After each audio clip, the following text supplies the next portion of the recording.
Isang mapagpalang araw po sa atin lahat. Meron po tayo dito gagawing isang Sharp Gigawatt na dinala po rito ng ating minamahal na customer. Bali may tumingin na daw po nito. Ang problema po dito ay itong kanyang spin motor. Yan. Ayaw daw pong umandar ngayon. Pinagawa nila dun sa mga dumadayo. Yan. Hindi daw po ito nagawa. Ang nangyari, humingi daw po ng pambili ng pyesa at pagkatapos hindi na po nagbalik. May nakapagsabi daw po sa kanya na isang kaibigan niya na nagagawa tayo ng mga ganitong uri ng washing machine, kaya pinasya niyang ipinadala sa atin. So samahan niyo po ako at tingnan natin kung ano ang problema ng washing machine na to. Sa natin tong kanyang likuran, titingnan natin kung ano yung kanyang status.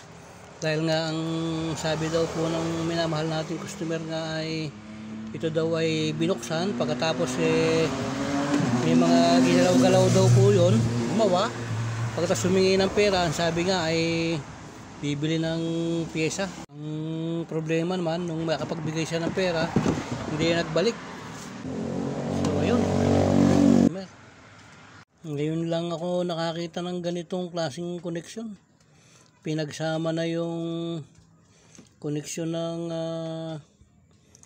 wash motor at saka spin motor. Pinagsama sa isang linya. Ayan, oh. Bali ang original na capacitor ng spin motor ay 3.8 microfarads. Yan. 3.8. Tapos nilagyan niya ng 4.5 microfarads. So ayusin natin to. Ayusin natin tong electrical wiring nito, pati to. Papalitan na natin to ng bagong capacitor. Bali sinusungkit-sungkit lang po yan dito sa mga tagiliran. So yun. Okay naman, original pa yung kanyang connection dito. Linisin natin tong kontak ng kanyang spin motor. So yan, nakalapat siya. Ang gagawin lang natin, iangat natin to, takip. Yun, natin ito. Yan, lilihahin lang natin yan, ganyan, para malinis siya. So okay na po yan. Okay, binili ako ditong capacitor kahapon. Yan siya. Isang 11 microfarads, ito yung para sa wash motor niya. Tapos isang 4 microfarads. Dahil nga po ang original niya ay 3.8. Wala naman po tayong mabibiling ganun sa tindahan. So nagdagdag lang tayo ng 2, kaya naging 4 microfarad. Unless dun sa nakalagay sa kanya kanina na 4.5 microfarads. So masyadong mataas. So ito katamtaman lang to, acceptable pa to para sa kanyang spin motor. So hanapin natin ngayon yung linya nito, pero unahin natin ang koneksyon nitong spin motor. Ito, testingin natin kung alin yung common starting nya. So yan, ilagay lang natin sa ohms yung kanyang ating tester. Bali babalatan natin to. Hahanapin natin yung kanyang common starting, kasi itong mga ganitong single phase na spin motor, common starting din po yan. Sa itim tayo, yan. Pagkatapos itong violet, nakakakuha tayo ng 80.3. Dito naman sa gray, nakakakuha tayo ng 125.1. Yan. Dito naman sa gray at saka violet ay nakakakuha tayo ng, ayan, 205. So ibig sabihin ang pinakamataas ito. So ito yung ating magiging common. Ayan, ulitin natin. Kuha natin dito sa dalawang to kung alin yung starting nya. So ito 125. Dito naman sa violet ay nakakuha tayo ng 80. So matic, ito yung starting, ito yung running. Yan. Kasi mas mataas tong gray kaysa dito sa violet. So lalabas na ito yung starting, ito yung running, at itong itim naman yung common. I-connection na natin. So unahin natin i-connection itong violet. Ito yung lumalabas na running o linya. Ito naman yung magsusulo. Itong gray na to nagsusulo yan. Kasi yan ang starting eh. Tipan lang natin ng maganda at saka medyo makapal. Yan, ito palibasa ito yung linya at saka ito. Dito tayo pupokus. Ito yung kanyang cord. Ayan. Pinutol na ng maiksi. Hahabaan natin. So, ang gagawin natin, titingnan natin kung okay yung kanyang connect. Babasa lang natin yung ating tester. Yan. Okay, kunin natin yung isang dulo. Itong itim. Sundot natin dito. So, ibig sabihin, itong itim, ito ang kanyang linya. Dito naman tayo sa puti. Itong puti. Yun. Yan.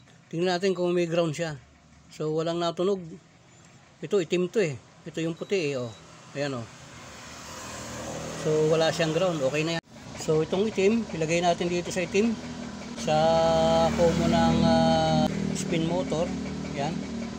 Pagkatapos, so ito naman yung combo ng wash motor sa linya ng spin motor at saka yung cord. Yan. Ako, ang ginagawa ko kapag naglilinya ako dito, ang una kong ginagawa yung common eh. Kasi yung common, yan agad yung dalawang linya ng spin motor at saka ng wash motor. So inuuna ko kagad yan. So ipipinsop natin, gamit natin itong ating pin supplier para matibay siya.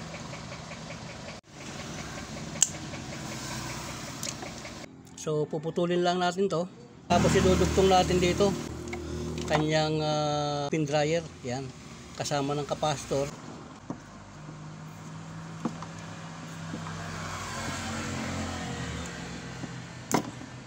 So yan, napansin ko na tama ng putol siguro hindi napansin nung unang gumawa. Ayan, kaya ang gawin natin, putulin natin ng diretso, dugtong na natin. Linya to ng spin at saka ng wash motor, itong lugar na to. Pitan lang natin yung kanyang connection. Ayan, kasi bali natin.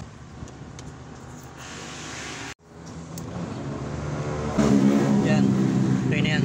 So, okay na itong ating line 1. Ito para sa spin motor. Ito naman sa wash motor.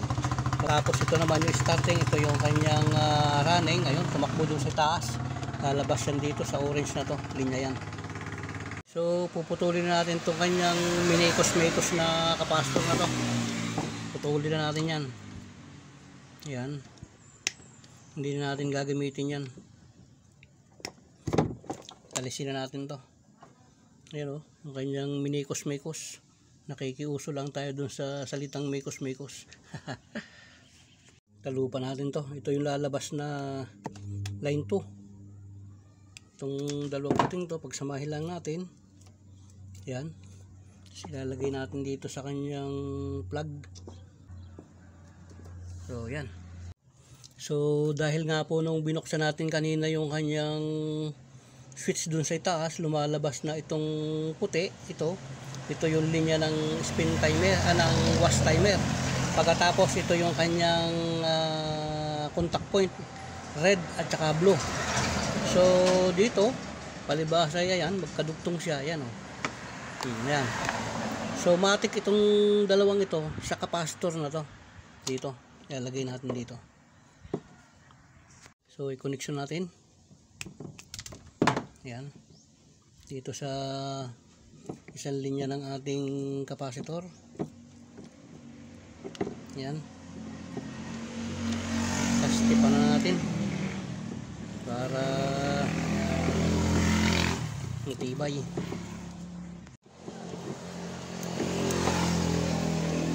Tapos yung isang linya dito naman.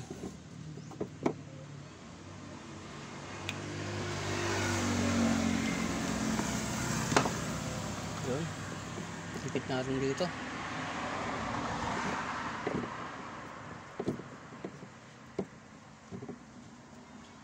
Ipitan lang natin.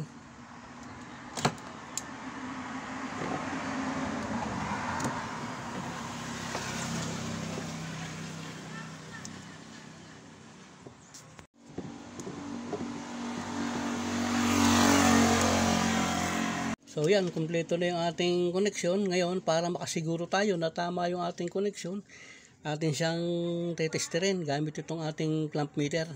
So ito yung spin dry nya, yun natin. Yan. Tapos kukunan natin doon sa ilalim ng continuity. So yan, tingnan natin.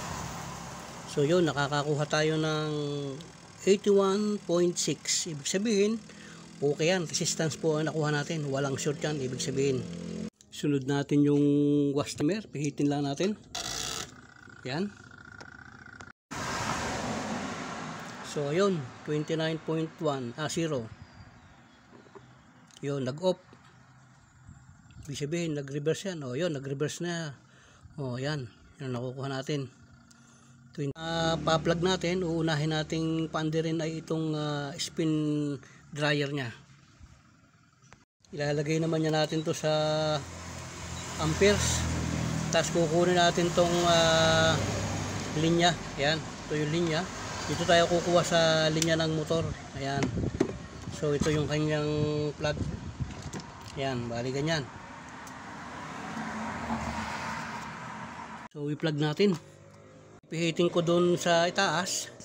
Abangan natin dito yung kanyang amperahe. So yun. Nakakakuha tayo ng 0.7.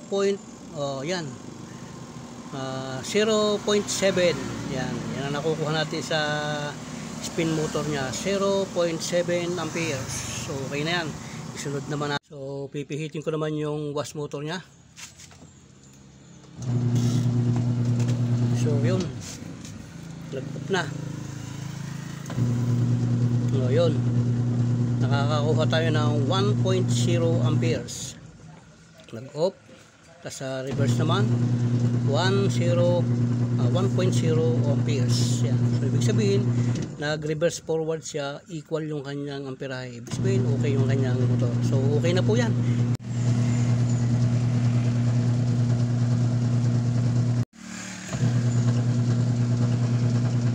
Bali itong pinagpalitan natin ng capacitor na to, ugali ko kasi pagka nagpapalit ako ng ganito, ibinabalik ko dun sa customer para makita niya na talagang pinalitan natin.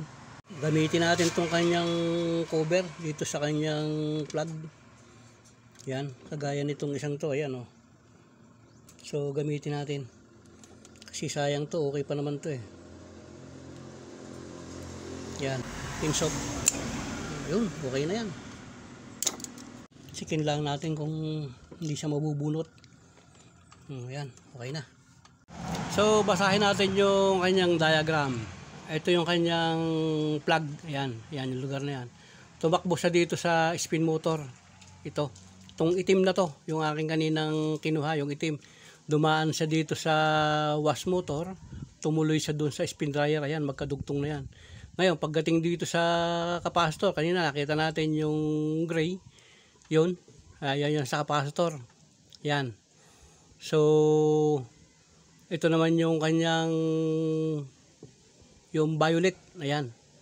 Yan ang connection. Tumakbo siya ng switch ng spin dryer. Pagkatapos tumakbo dun sa orange, yung kanina nakita natin.